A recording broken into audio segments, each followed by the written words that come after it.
afternoon. Today we're going to be introducing our next topic, which is 5 things you may not know about workers' compensation as an injured worker in the state of Georgia. There's many things that are pretty obvious in our system, but there are also some items that are not as obvious.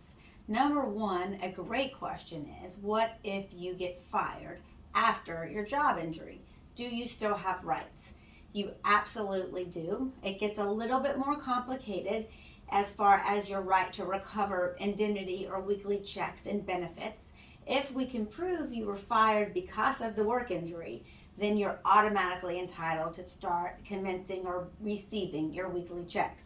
On the other hand, even if you're fired for something unrelated, we still can get you your weekly benefit checks if you're disabled because of the work injury if you make a reasonable and diligent job search and you're unable to secure future employment because of your job injury. So don't let being fired after a job injury deter you from bringing a claim and making sure your rights are protected.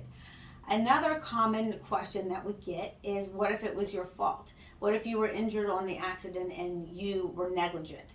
Most cases where that occurs, you are still entitled to receive your weekly workers' compensation indemnity benefits if you're disabled as a result, and your medical treatment.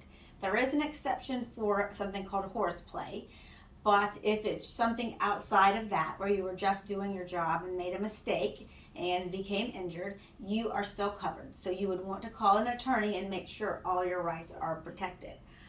The flip side of that is pain and suffering is something that people always have a hard time understanding is not, unfortunately, covered under the workers' compensation system in the state of Georgia. You have 3 rights as an injured worker, but pain and suffering is not one of those rights.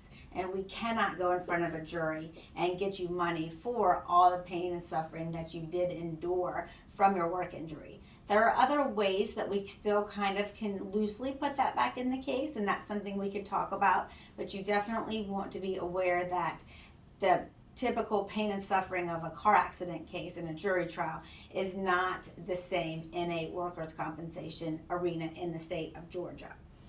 The other one that we get questions about a lot is, what if the company doctor says you're able to work, but really you're not? You're still injured and you have a severe injury, but the company doctor that they sent you to says you're able to work.